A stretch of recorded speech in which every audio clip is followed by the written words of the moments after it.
ಓಂ ಶಾಂತಿ. ಇವತ್ತು ವೇದಾಂತನ ಬರ್ತಡೇ. ಈಗ ನಾವು ಆಚರಣೆ ಮಾಡಿದ್ದೀವಿ. ವೇದಾಂತ ಸಣ್ಣ ಮಗು ಇದ್ರು ಆತ್ಮ ಇದ್ದಾನೆ. ಯಾವ ರೀತಿ ಹೇಳಾಗ್ತದೆ, ತಂದೆ ತಾಯಿ ಮಕ್ಕಳಿಗೆ ಯಾವ ರೀತಿ ಸಂಸ್ಕಾರ ಕೊಡ್ತಾರೆ, ಮಕ್ಕಳು ಅದೇ ರೀತಿ ಬೆಳೀತಾರೆ. ಬೆಳೆಯುವ ಸಿರಿ ಮೊಳಕೆಯಲ್ಲಿ ಅಂತ ಹೇಳಾಗ್ತದೆ. ಅವ ಸಣ್ಣವ ಇದ್ರೂ ಕೂಡ ಬಾಬು ನೆನಪು ಮಾಡ್ತಾನೆ, ಯಾವುದಾದ್ರೂ ಸಂವಹನದ ಅಭ್ಯಾಸ ಮಾಡ್ತಾನೆ. ಆಮೇಲೆ ಬಾಬೋರ್ ನೆನಪು ಮಾಡೇ ಊಟ ಮಾಡ್ತಾನೆ, ಬಾಬೋರ್ ನೆನಪು ಮಾಡಿ ಮಲ್ಕೊಳ್ತಾನೆ, ಹೇಳ್ತಾನೆ. ಅಂದರೆ ಅವ್ರ ತಾಯಿ ದಿನ, ತಂದೆ ತಾಯಿ ದಿನ ಕ್ಲಾಸಿಗೆ ಬರೋದಕ್ಕಾಗೋದಿಲ್ಲ, ಸರ್ವಿಸ್ ಮಾಡ್ತಾರೆ. ಆದರೂ ಕೂಡ ಬಾಬೋರ ಜ್ಞಾನ ಇದೆ, ಬಾಬೋರವರ ನಿಯಮಗಳಂತೆ ನಡೀತಾ ಇದ್ದಾರೆ. ಹಾಗೂ ಆ ಕಡೆ ಇರುವಂಥವ್ರು ಅವರು ವೇದಾಂತನ ಅತ್ತಿ, ಇವರು ಅಜ್ಜಿ, ಇವರು ಚಿಕ್ಕಜ್ಜಿ, ಇವರು ಅತ್ತಿ. ಅದಕ್ಕೆ ಅವರೆಲ್ಲರೂ ಇವತ್ತು ಬಂದಿದ್ದಾರೆ. ಬಾಬೋರ ಮನೆಗೆ ಸ್ವಾಗತ. ವೇದಾಂತನಿಗೆ ಭಗವಂತ ಆಯುಷ್ಯ, ಆರೋಗ್ಯ, ವಿದ್ಯಾ, ಬುದ್ಧಿ ಎಲ್ಲವನ್ನು ಕರುಣಿಸಲಿ ಅಂತ ತಮ್ಮೆಲ್ಲರೂ ಕೂಡ ಅವನಿಗೆ ಆಶೀರ್ವಾದ ಮಾಡಬೇಕು ಅಂತ ಕೇಳ್ಕೊಳ್ತೇನೆ. ಅಷ್ಟೊತ್ತಿನವರೆಗೆ ಮಾಲಕ್ಕವರು ಕೂಡ ತಮ್ಮೆರಡು ಅನುಭವ, ಬಾಬೋರ ಮಗು ಆದಮೇಲೆ ಯಾವ ರೀತಿ ಬಾಬೋರವರ ಸಾಧದ ಅನುಭವ ಮಾಡ್ತಾರೆ ಅನ್ನುವಂತಹ ಅನುಭವದ ವಿಚಾರಗಳನ್ನು ಹಂಚಿಕೊಳ್ಬೇಕು ಅಂತ ಕೇಳ್ತೇನೆ.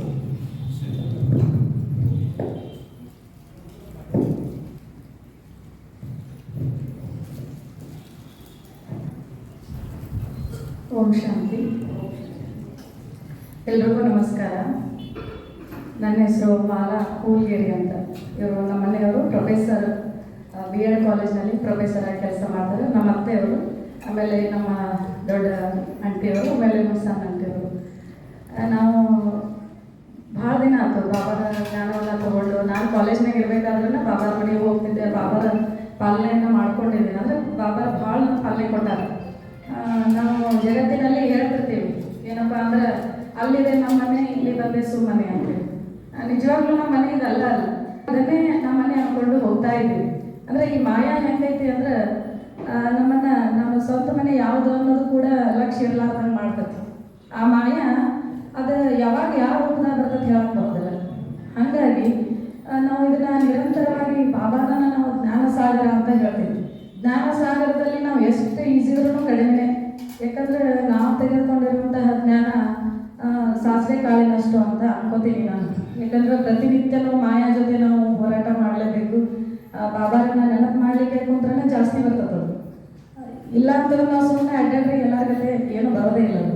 ಯಾವಾಗ ಬಾಬಾ ನೆನಪು ಮಾಡಬೇಕು ಅಂತ ಕುಂತಿರ್ತೀವಿ ಎಲ್ಲ ಅವಾಗ ಬರ್ತದೆ. ನನ್ನ ಒಂದು ಅನುಭವವನ್ನು ಹಂಚ್ಕೋಬೇಕಿಲ್ಲ ಅಂತಂದ್ರೆ, ನಾವು ಈ ಒಂದು ಜಗತ್ತನ್ನು ನೋಡಿದಾಗ ಯಾವಾಗ ಶರೀರ ಬಿಡ್ತೀವಿ ನಮಗೆ ಗೊತ್ತಿಲ್ಲ. ಯಾವ ಕ್ಷಣದಲ್ಲಾದರೂ ಇತ್ತೀಚಿನ ದಿನಗಳಲ್ಲಿ ನಾವು ನೋಡ್ತೀವಿ, ಯುದ್ಧಗಳನ್ನು ನೋಡ್ತೀವಿ. ಅಂತಿಮ ಸಮಯ ಬಾಬಾ ಹೇಳ್ತಾರ, ಅಂತಿಮ ಸಮಯ ಬಂದೈತಿ, ನೀವು ಎಷ್ಟು ಸಂಪೂರ್ಣ ಆಗಬೇಕು. ಕೆಲವೊಮ್ಮೆ ನಾವು ಜ್ಞಾನವನ್ನು ತಗೋತೀವಿ, ಕೆಲಸದ ಒತ್ತಡದ ಕಾರಣ ಯಾವುದನ್ನು ನಾವು ಮಾಡಲಿಕ್ಕೆ ಆಗೋದಿಲ್ಲ. ನಾವು ಸೆಂಟರ್ವರೆಗೂ ಬರೋದಕ್ಕೂ ಆಗೋದಿಲ್ಲ. ಹಾಗಾಗಿ ಪ್ರತಿನಿತ್ಯ ಮುರಳಿಯನ್ನು ನಾನು ಅಡುಗೆ ಮಾಡಬೇಕಾದ್ರೆ ಮುರಳಿಯನ್ನು ಕೇಳ್ತಿರ್ತೀನಿ. ಆಮೇಲೆ ಈವ್ನಿಂಗ್ ಏನು ಮಾಡಬೇಕು ಅಂತಂದ್ರೆ ನನ್ನ ಮಗನಿಗೂ ಹೆಲ್ಪ್ ಆಗುತ್ತೆ ಅಂತ ಬಾಬಾ ಸಾಂಗನ್ನು ಹಚ್ಚಿರ್ತೀನಿ. ಆಮೇಲೆ ಈರುಳ್ಳಿ ಆಯ್ತು, ಬೆಳ್ಳುಳ್ಳಿ ಆಯ್ತು, ಇದನ್ನು ಬಿಟ್ಟು ಎಷ್ಟೇ ದಿನ ಆಯ್ತು ಅಂದ್ರೆ ಅದನ್ನು ಕೂಡ ನನ್ನ ಜೊತೆಗೆ ನಮ್ಮ ಮನೆಯವ್ರಿಗೂ ಕೂಡ ನೀವು ಇದನ್ನೇ ತಿನ್ನಿರಿ, ಅದು ಬಿಟ್ಟು ಬಿಡ್ರಿ, ಅದು ಅಡುಗೆಯಲ್ಲಿ ಅಂತ ಆಹಾರದಲ್ಲೂ ಕೂಡ ನಾವು ಏನು ಮಾಡಬೇಕಾಗ್ತದೆ, ಶುಚಿತ್ವವನ್ನು ಕಾಪಾಡ್ಕೋಬೇಕಾಗ್ತದೆ. ನಾವು ಬಾಬಾರನ್ನ ಒಲಿಸ್ಕೋಬೇಕಾದ್ರೆ ಫಸ್ಟ್ ನಮ್ಮಲ್ಲಿ ಆತ್ಮಶುದ್ಧಿ ಇರಲೇಬೇಕು.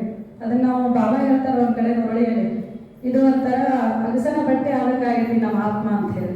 ಅದು ಎಷ್ಟು ಹೋಗಿದ್ರು ಹೋಗ್ಲಾರ್ದಂತ ಕಲೆ ಕುಂತ್ಬಿಟ್ಟೈತಿ.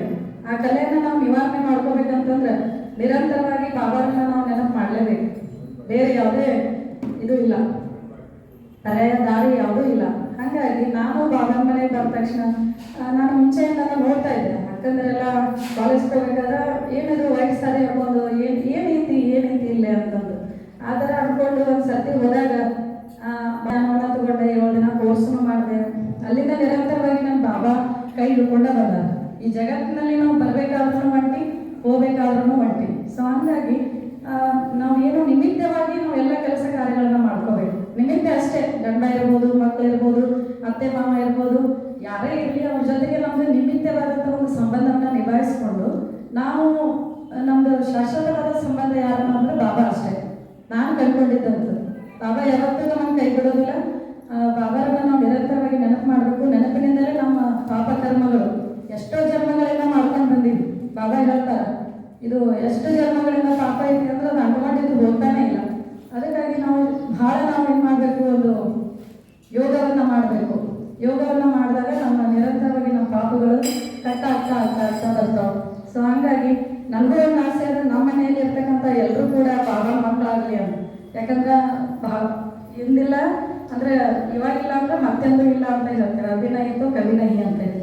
ಹಾಗಾಗಿ ಬಾಬಾರವರು ಅವ್ರಿಗೂ ಕೂಡ ಜ್ಞಾನವನ್ನು ತೆಗೆದುಕೊಳ್ಳುವಂತಹ ಒಂದು ಶಕ್ತಿ ಕೊಡಲಿ, ಅದು ಆದಷ್ಟು ಬೇಗ ಆಗಲಿ ಅಂತ ಹೇಳ್ತೀನಿ. ಜೊತೆಗೆ ಪ್ರತಿಯೊಂದು ಕೆಲಸವನ್ನು ಕೂಡ ನಾನು ಬಾಬಾರಿಗೆ ಹೇಳಿಬಿಟ್ಟೇನೆ ಮಾಡೋದು. ಎಲ್ಲಾದರೂ ನಾನು ಜಾಬಿಗೆ ಹೋಗ್ಬೇಕಂದ್ರೂ ಬಾಬಾ ಮನೆ ಬರಬೇಕ ಅಂತ ಹೇಳ್ತಾರೆ. ಅದು ಯಾರೂ ಬೇಕಾಗಿಲ್ಲ, ಬಾಬಾ ಇದ್ದಾಗ ಯಾರೂ ಬೇಕಾಗಿಲ್ಲ. ಅಷ್ಟೊಂದು ಬಾಬಾ ನಮಗೇನು ಮಾಡ್ತಾರಪ್ಪ ಅಂದರೆ ನಮ್ಮನ್ನು ನೆರಳಿನಂತೆ ಏನು ಮಾಡ್ತಾರೆ ಅಂದರೆ ಕಾಯ್ತಾ ಹೋಗ್ತಾರೆ. ನಾವು ಯಾರಿಗೂ ಕೆಟ್ಟದನ್ನು ಮಾಡಬಾರ್ದು. ಮೊದಲೇ ಮಾತು, ನಮ್ಮ ಮನಸ್ಸು ಶುದ್ಧವಾಗಿದ್ದಾಗ ಭಾಗ್ಯ ಯಾವಾಗಲೂ ತೆರೆದಿರುತ್ತೆ. ಸೊ ಇಲ್ಲೆಲ್ಲರೂ ಹಿರಿಯರದಿರಿ, ಸಾಕಷ್ಟು ಅನುಭವಗಳನ್ನು ಹೊಂದ್ಕೊಂಡಿರಿ. ಈ ಒಂದು ವೇದಿಕೆಯಲ್ಲಿ ನನಗೆ ಮಾತಾಡಲಿಕ್ಕೆ ಅವಕಾಶ ಮಾಡಿಕೊಟ್ಟಂತಹ ಎಲ್ಲ ಅಕ್ಕಂದರಿಗೆ, ನಮ್ಮ ಅಕ್ಕಂದರಿಗೆ ಹಾಗೂ ನಿಮಗೆಲ್ಲರೂ ಕೂಡ ನಮಸ್ಕರಿಸಿ ನಾನು 2 ಮಾತುಗಳನ್ನು ಮುಗಿಸ್ತೀನಿ. ಓಂ ಶಾಂತಿ. Thank you.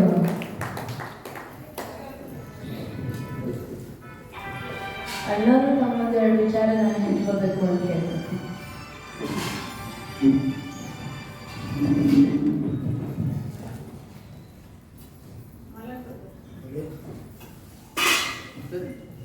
ಓಂ ಗುರುಭ್ಯೋ ನಮಃ. ಓಂ ಶಾಂತಿ. ಮೊದಲಿಗೆ ನಾನು 4 ಅವರಿಗೆ ಮತ್ತು 4 ಅವರಿಗೆ ತುಂಬ ಧನ್ಯವಾದಗಳನ್ನು ಕೊಡ್ತಾ ಇದ್ದೇನೆ. ಇವತ್ತಿನ ದಿನ ಬಾಬಾ ಮನೆಯಲ್ಲಿ ನನ್ನ ಮಗನ ಬರ್ತಡೆಯನ್ನು ಆಚರಿಸ್ಕೊಂಡಿದ್ದು ತುಂಬ ಖುಷಿ ಆಗ್ತಾ ಇದೆ. ಅಲ್ಲದೆ ನಿಮಗೆಲ್ಲವನ್ನು ನೋಡಿದ್ದು ಖುಷಿ ಆಗ್ತದೆ. ಯಾಕಂದರೆ ಎಲ್ಲ ಹಳಬರು ಪರಿಚಯ ಮತ್ತು ಮಗ ಪರಿಚಯ ಭಾಳಷ್ಟು ಇದ್ದಾರೆ. ಗದನಕೆರೆ ಆಗಿರಲಿ, ಬದಾಮಿ ಸರ್ ಆಗಿರ್ಬೋದು, ನಮ್ಮ ಶಂಕರ್ ನಮ್ಮ ಕ್ಲಾಸ್ಮೇಟ್ ಆಗಿರ್ಬೋದು, ಹಾಗೂ ತಮ್ಮೆಲ್ಲರನ್ನ ನೋಡುವಂಥ ಸೌಭಾಗ್ಯ ಇವತ್ತು ಭಾವ ಕಲ್ಪಿಸಿಕೊಟ್ಟಿದ್ದಾನೆ. ನನಗಿಂತಲೂ ನಮ್ಮ ಶ್ರೀಮತಿಯವರು ಬಾಬಾ ಮಗಳು, ಅಚ್ಚುಮೆಚ್ಚಿನ ಮಗಳು. ಈಗ ನಾನು ಹೊರಗಡೆ ಕಾಲೇಜಿಗೆ ಹೋದಾಗ ಅಷ್ಟು ಪಾಲನೆ ಮಾಡಲಿಕ್ಕಾಗಲ್ಲ. ಪಾಲನೆ ಅಂತಂದ್ರೆ ಊಟದಲ್ಲಿ ಪಾಲನೆ ಮಾಡಲಿಕ್ಕೆ ಆಗ್ತಾಯಿಲ್ಲ.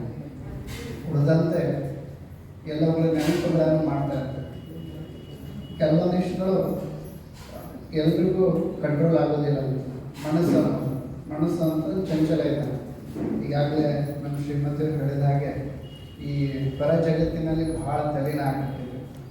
ಅದು ಎಸ್ಪೆಷಲಿ ಹೇಳಬೇಕು ಅಂತಂದ್ರೆ ನಮ್ಮ ಗಂಡ್ಮಕ್ಳ ಸ್ಥಿತಿ ಹೇಗಿರ್ತದೆ ಅಂತಂದ್ರೆ ನಾವು ಹೊರ ಜಗತ್ತಿಗೆ ಭಾಳ ಹೆಚ್ಚು ಇಂಪಾರ್ಟೆನ್ಸ್ ಕೊಡ್ತಾ ಇದ್ದೇವೆ.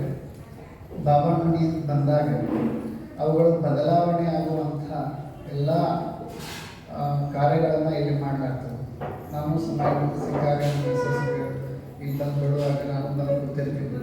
ಮಾಲಾಕರು ಭಾಳ ವರ್ಷದಿಂದ ನಮ್ಮ ಕಾಲೇಜಿಗೆ ಯಾವಾಗ ಅವ್ರಿಗೆ ಇನ್ವೈಟ್ ಮಾಡಿದ್ವಿ ನಾವು, ನಮ್ಮ ಕಾಲೇಜಿಗೂ ಬಂದಿದ್ದರು ಅವರು. ಆಗಲಿಂದಲೂ ಪರಿಚಯ ನನಗೆ. ಮೊದಲಿಗೆ ನಾನು ಚಿಕ್ಕದಿರುವಾಗಲಿಂದಲೂ ಈ ಮುಳುಗಡೆ ಆಗೋದಕ್ಕಿಂತ ಪೂರ್ವದಲ್ಲಿ ಈ ಓಂ ಶಾಂತಿ ಬಗ್ಗೆ ನನಗೆ ಪರಿಕಲ್ಪನೆ ಇದ್ದಿಲ್ಲ. ಈ ಮುಳುಗಡೆ ಆದ ನಂತರ ಮೊದಲಿಗೆ 21ನೇ ಸೆಕ್ಟರ್ದಲ್ಲಿ ನಾವು ಮನೆ ಬಾಡಿಗೆ ಆಗಿದ್ವಿ. ಆಗ LIC ಹತ್ರ ಬಂದರೂ ನಾನು ಇಲ್ಲೊಂದು ಬೋರ್ಡ್ ಹಾಕಿದ್ವಿ, ಬ್ರಹ್ಮಕುಮಾರಿ ವಿಶ್ವವಿದ್ಯಾಲಯ. ನನ್ನ ಮನಸ್ಸೊಳಗೆ ಒಂದು ಬರ್ತಿತ್ತು, ಏನು ಅಂದರೆ ಇದು ವಿಶ್ವವಿದ್ಯಾಲಯ ಅಂತಾರೆ, ಯಾವ ಸರ್ಟಿಫಿಕೇಟ್ ಕೋರ್ಸ್ ಬೆಳೆಸ್ತಾರ? ಅದು ನಿಜವಾಗ್ಲೂ ಗೊತ್ತಿದ್ದಿಲ್ಲ. ವಿಶ್ವವಿದ್ಯಾಲಯ ವಿಶ್ವಕ್ಕೆ ಒಂದು ಜ್ಞಾನ ಒದಗಿಸುವಂಥ ಇದು ಸೆಂಟರ್ ಅದ ಅನ್ನೋದು ನನಗೆ ಗೊತ್ತಿದ್ದಿಲ್ಲ ನಿಜವಾಗ್ಲೂ.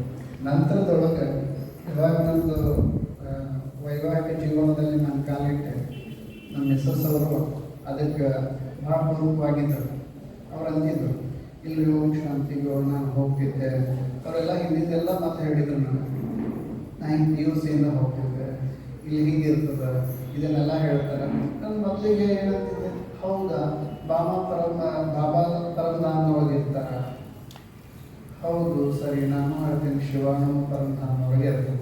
ಶಿವ ಅಂದರು ಒಂದು, ಬಾಬಾ ಅಂದರು ಒಂದೇ ಅಂತಂತಿದ್ರು. ಮತ್ತು ಬಾಬಾ ಅಂತ ಯಾಕೆ ಅಂತಿದ್ದೆ ನಾನು, ಶಿವ ಆಗಿಲ್ಲ. ಯಾವ ಹೆಸರಿಂದ ಕರೆದ್ರೂ ಅವನಿಗೆ ಕರಿತೀವಿ ನಾವು, ಅದು ನಿಜ. ಅದ ಬಾಬಾ ಅಂತಂದರೆ ತಂದೆ ಸ್ಥಾನವನ್ನು ಕೊಟ್ಟಿದ್ದೀವಿ ನಾವು. ಶಿವ ಅಂದ್ರೂ ಬಿಂದು ಸ್ವರೂಪ ಅಂತ ಹೇಳ್ತಾ ಇದ್ದಾರೆ. ಇದೆಲ್ಲ ಕಲಿತಿದ್ದು ನಮ್ಮ ಯಶಸ್ಸಿಂದಾನೆ. ಯಾಕಂದರೆ ನಾನು ಇನ್ನೂ ಇದನ್ನು ಮಲಗಿದ್ರು ಸಹಿತ ಅವ್ರು ಎದ್ದು ಕೂಡಲೇ ಬಾಬಾನ ಸಾಂಗ್ ಹಾಕಿದ ಕೂಡ ಎಚ್ಚರ ಆಗ್ಬಿಡ್ತದೆ. ಎಚ್ಚರ ಆದ್ರೂ ರೂಟೀನ್ ಸ್ಟಾರ್ಟ್ ಆಗ್ತದೆ. ಹೀಗಾಗಿ ಇವತ್ತಿನ ದಿನ ಬಾಬಾ ಅವರೇ ಕಲಿಸ್ಕೊಂಡಿದ್ದಾರೆ. ಅದಕ್ಕಾಗಿ ಯೋಗ ಬೇಕು ಅಂತ ಹೇಳ್ತಾ ಇದ್ದಾರೆ. ಈಗ ನೀವೆಲ್ಲರೂ ಪಡ್ಕೊಂಡವ್ರು, ನಾವು ಇನ್ನೂ ಪಡ್ಕೋಲಿಕ್ಕೆ ನಿಮ್ಮ ಸಹಾಯವನ್ನು ಬೇಡ್ತಾ ಇರೋದು. ಯಾಕಂದರೆ ಎಷ್ಟೋ ಜನ ಮೌಂಟ್ ಅಬುಗೆ ಹೋಗಿ ಬಂದಿದ್ದೀವಿ, ನೀವೆಲ್ಲ ಪುಣ್ಯವಂತರು. ಬಾಬಾ ನಮ್ಮ ಮನಸ್ಸೊಳಗೆ ಇದ್ದಾನ ಅಂತ ಅಂದ್ಕೊಂಡಿದ್ದೀವಿ. ನಮಗೂ ಯಾವಾಗ ಅವಕಾಶ ಸಿಗ್ತದೆ ನಮ್ಮ ಫ್ಯಾಮಿಲಿ ಜೊತೆ ನಾವು ಅಲ್ಲಿ ದೇವ್ರ ದರ್ಶನ ಮಾಡೋಣ ಅಂತ ನಾನು ಹೇಳ್ತಾ ಇದ್ದೇನೆ. ಅಲ್ಲದೆ ನನಗೆ ಇಲ್ಲಿ ಅವಕಾಶ ಕೊಟ್ಟಂತಹ ಎಲ್ಲರಿಗೂ, ಎಲ್ಲ ಹಿರಿಯ ಆತ್ಮಗಳಿಗೂ ವಂದಿಸುತ್ತಾ ನನ್ನ ಎರಡು ಮಾತುಗಳಿಗೆ ವಿರಾಮ ಕೊಡ್ತೀನಿ.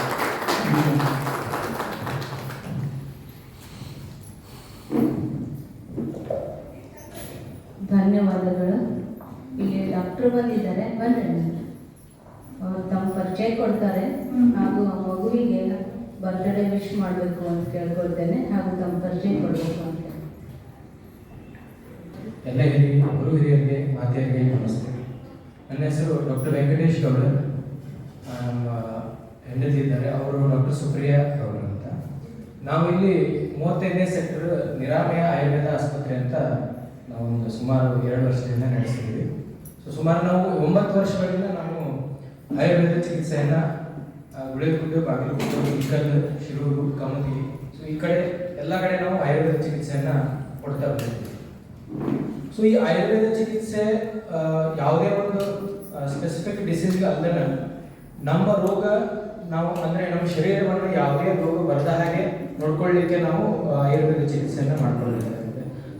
ಈ ನಿಟ್ಟಿನಲ್ಲಿ ಇದೇ ರವಿವಾರ ಅಂದರೆ 19ನೇ ತಾರೀಕು ನಾವು ಇಲ್ಲೇ ಪೊಲೀಸ್ ಪ್ಯಾಲೇಸ್ ಸರ್ಕಲ್ ನಮ್ಮ ನಿರಾಮಯ ಆಯುರ್ವೇದ ಆಸ್ಪತ್ರೆ ಐತಿ, ಅಲ್ಲಿ ನಾವು ಫ್ರೀ ಹೆಲ್ತ್ ಚೆಕಪ್ ಕ್ಯಾಂಪನ್ನು ಇಟ್ಕೊಂಡಿದ್ದೀವಿ. ಅವತ್ತು ಬೆಳಗ್ಗೆ 9ರಿಂದ ಹಿಡಿದು ಮಧ್ಯಾಹ್ನ 3:30ವರೆಗೂ ಎಲ್ಲ ರೋಗಗಳಿಗೆ ನಾವು ಉಚಿತ ತಪಾಸಣೆ ಮತ್ತು ರಿಯಾಯಿತಿ ದರದಲ್ಲಿ ನಾವು ಔಷಧಿಯನ್ನು ಕೊಡುತ್ತೇವೆ. ಈ ಶಿಬಿರದಲ್ಲಿ ಯಾರಿಗಾದರೂ ಪಂಚಕರ್ಮ ಚಿಕಿತ್ಸೆ ಏನಾದರೂ ಬೇಕಾಗಿದ್ದರೆ ಅವ್ರಿಗೇನು ಮಾಡ್ತೀವಿ, ಯಾರು BPL ಕಾರ್ಡ್ ಇರ್ತದೆ ಅವರಿಗೆ ನಾವು ಏನು ವಿಚಾರ ಮಾಡಿದ್ವಿ, 50% ಪಂಚಕರ್ಮ ಚಿಕಿತ್ಸೆ ಮೇಲೆ ಡಿಸ್ಕೌಂಟನ್ನು ಕೊಡ್ತಿದ್ದೀವಿ. ಆಮೇಲೆ ಯಾರಿಗೆ APL ಕಾರ್ಡ್ ಇರ್ತದ ಅವರಿಗೆ 25% ಡಿಸ್ಕೌಂಟನ್ನು ಕೊಡ್ತಿದ್ದೀವಿ. ಸೊ ನೀವು ಅಥವಾ ನಿಮ್ಮ ಮನೆ ಪಕ್ಕ ಅಥವಾ ನೀವು ಯಾರಿಗಾದರೂ ಯಾವುದೇ ಆರೋಗ್ಯದ ಸಮಸ್ಯೆ ಇದ್ದರೆ ನಮ್ಮದು ಆಯುರ್ವೇದ ಆಸ್ಪತ್ರೆಗೆ ಭೇಟಿ ಕೊಡ್ರಿ. ಅವತ್ತೇ ಫ್ರೀ ಚೆಕಪ್ ಕ್ಯಾಂಪ್ ಇರ್ತದೆ.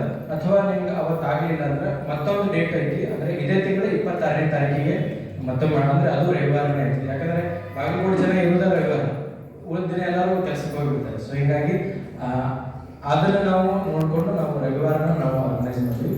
ಎಲ್ಲರೂ ಬಂದು ನಿಮ್ಮ ಏನು ಸಮಸ್ಯೆ ಇರ್ತಾವೆ ಬಂದು ಹೇಳ್ಕೊಂಡು ನೀವು ಚಿಕಿತ್ಸೆ ಪಡಿಬೇಕು.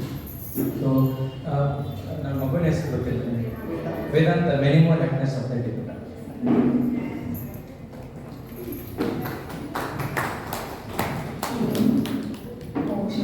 ಎಲ್ಲರಿಗೂ ನಮಸ್ಕಾರಗಳು. ನಾನು ನಮ್ಮ ಸರ್ ತುಂಬ ಸರಿ ಈ ಸೆಂಟರ್ಗೆಲ್ಲ ಅಂದರೆ ಬೇರೆ ಊರಲ್ಲೆಲ್ಲ ಅಥವಾ ಈ ಸೆಂಟರ್ಗೆ ಬಂದಿದ್ದಾರೆ. ನಾನು ಫಸ್ಟ್ ಟೈಮ್ ಅಂದರೆ ಈ ಥರ ಫಸ್ಟ್ ಟೈಮ್ ಈ ಸೆಂಟರ್ಗೆ ಬಂದಿದ್ದು. ಇದಕ್ಕಿಂತ ಮುಂಚೆ ಮೇಡಮ್ ಭೇಟಿಯಾಗಲಿಕ್ಕೆ 2 ಸರಿ ಬಂದಿದ್ದೆ. ಸೊ ಏನೂ ಗೊತ್ತಿಲ್ಲ, ತುಂಬ ಡಿಫ್ರೆಂಟ್ ವೈಬ್ ಇದೆ ಇಲ್ಲಿ. ಅಂದರೆ ಎಕ್ಸ್ಪ್ಲೇನ್ ಮಾಡೋಕ್ಕಾಗಲ್ಲ, ಬಟ್ ಒಂಥರ ಮನಸ್ಸಿಗೆ ಸಮಾಧಾನ ಆಗುತ್ತೆ. ಒಂದು ಯಾವುದೇ ಆದರೂ ನಾವು ಗುರಿ ಲೈಫಲ್ಲಿ ಅಚೀವ್ ಮಾಡಬೇಕಂದ್ರೆ ನಮ್ಮ ಕಡೆ ಇದು ಬೇಕು, ಹಣ ಬೇಕು, ಎಜುಕೇಷನ್ ಬೇಕು, ಎಲ್ಲ ಬೇಕು ಅಂತ ನಾವು ಅನ್ಕೋತೀವಿ. ಖರೆ ಅಧ್ಯಾತ್ಮ ಸಹಿತ ನಾವು ಅಚೀವ್ ಮಾಡಬೇಕಂದ್ರೆ ನಮ್ಮದು ಹೆಲ್ತ್ ಸರಿ ಇರಬೇಕು. ಇವತ್ತು ನಾವು ಚೆನ್ನಾಗಿದ್ರೇ, ಬೆಳಿಗ್ಗೆ ಅದು ಒಳ್ಳೆ ಫೀಲ್ ಮಾಡಿದ್ರೇ ನಾವು ಇಲ್ಲೇ ಬಂದು ಕುಂತು ದೇವ್ರನ್ನ ನಾವು ನೆನೆಸ್ಬೋದು. ತುಂಬ ಇದನ್ನೆಲ್ಲ ಓದಿದೆ, ಇಲ್ಲಿದೆಲ್ಲ ಟೀಚಿಂಗ್ಸ್ ತುಂಬ ಚೆನ್ನಾಗಿದೆ. ಅಂದರೆ ಒಳ್ಳೆ ಥಾಟ್ಸ್ ಇದೆ. ನಾನು ಕನ್ನಡ ಅಷ್ಟೊಂದು ಸರಿ ಇಲ್ಲ, ನನಗೆ ಕ್ಷಮಿಸ್ಬೇಕು. ಗುಳೆಗುಡ್ಡ ಬಾಗಲಕೋಟೆ ಡಿಸ್ಟ್ರಿಕ್ಟಲ್ಲಿ ಆಯುರ್ವೇದ ಸೇವೆಯನ್ನು ಸಲ್ಲಿಸುವುದು 9 ಇಯರ್ಸ್ ಕಂಪ್ಲೀಟ್ ಆಗಿದೆ. ಬಾಗಲಕೋಟೆಗೆ ಬಂದು 1 ಇಯರ್ ಕಂಪ್ಲೀಟ್ ಆಗಿದೆ. ಚಿಕ್ಕಂದ್ರಿಂದ ಎನಿ ಏಜ್ವರೆಗೂ ಯಾವುದೇ ಆದರೂ ಸಮಸ್ಯೆ ಆಗಲಿ, ಗಂಟು ನೋವಾಗಲಿ, ಬ್ಯಾಕ್ ಏಕ್ಸ್ ಆಗಲಿ, ದೆನ್ ಹೆಣ್ಣು ಮಕ್ಕಳ ಸಮಸ್ಯೆ ಆಗಲಿ, ವಯಸ್ಸಾಗಿರೋ ಸಮಸ್ಯೆಗಳು, ಸಣ್ಣ ಮಕ್ಕಳದ್ದು ಬೆಳವಣಿಗೆ ಸಮಸ್ಯೆಗಳು, ಊಟದ ಸಮಸ್ಯೆಗಳು, ಅಥವಾ ಏನು ಸಮಸ್ಯೆ ಇಲ್ಲ ಅಂದ್ರೂ ಅವ್ರ ದಿನಚರಿ ಹೇಗಿರಬೇಕು ಅಂತ ಆಯುರ್ವೇದ ಶಾಸ್ತ್ರದಲ್ಲಿ ಸುಮಾರು 5,000 ವರ್ಷ ಹಿಂದೆ ಹೇಳಿದ್ದಾರೆ. ಸೊ ಅಕ್ಕ ಅವರು ಒಮ್ಮೆ ಹೇಳಿದರು, ಇಲ್ಲೇ ಗುರುವಾರ ತುಂಬ ಎಲ್ಲ ಕಾರ್ಯಕ್ರಮ ಇರುತ್ತೆ, ನಾನು ಹೆಚ್ಚಿಗೆ ಟೈಮ್ ತೊಗೊಳೋದಿಲ್ಲ, ಯಾಕಂದರೆ ನಮಗಿಂತ ಮುಂಚೆ ನೀವು ಇಲ್ಲಿ ಬಂದು ಕುಂತಿದ್ದೀರ. ಹಾಗೇನಾದರೂ ಎಲ್ಲರಿಗೂ ಕೇಳಲಿಕ್ಕೆ ಇಂಟ್ರೆಸ್ಟ್ ಇದ್ದರೆ ಮತ್ತೆ ನಾವು ಅವ್ರ ಬಳಿ ಬರ್ತೇವೆ. ಇವಾಗ ನಾವು ಬಂದಿದ್ದು ಕ್ಯಾಂಪ್ಗೆ ಹೇಳೋದಕ್ಕೆ ಅಷ್ಟೇ. ಐ ರಿಕ್ವೆಸ್ಟ್ ಇಲ್ಲೆಲ್ಲರಿಗೂ ತಾವೆಲ್ಲರೂ ಒಂದು ಕ್ಯಾಂಪಿಗೆ ನೀವು ಅದರದ್ದು ಉಪಯೋಗವನ್ನು ಪಡ್ಕೋಬೇಕು. ಯಾವುದೇ ನಿಮ್ಮ ಟ್ರೀಟ್ಮೆಂಟ್ ಮುಂಚೆ ನಡೀತಿದ್ರೆ ಅದರದ್ದು ರಿಪೋರ್ಟ್ಸ್ ಆಗಲಿ, ಮೆಡಿಸಿನ್ಸ್ ಆಗಲಿ ನೀವು ತೊಗೊಂಡು ಬಂದರೆ ನಮಗೆ ಈಸಿ ಆಗಿಬಿಡುತ್ತೆ. ಅಂದರೆ ಆನ್ ಗೋಯಿಂಗ್ ನಿಮ್ದು ಏನು ಟ್ರೀಟ್ಮೆಂಟ್ ನಡೆದಿದೆಯಲ್ಲ ಆ ಗುಳಿಗೆ ಆಗಲಿ ನಿಮ್ಮದು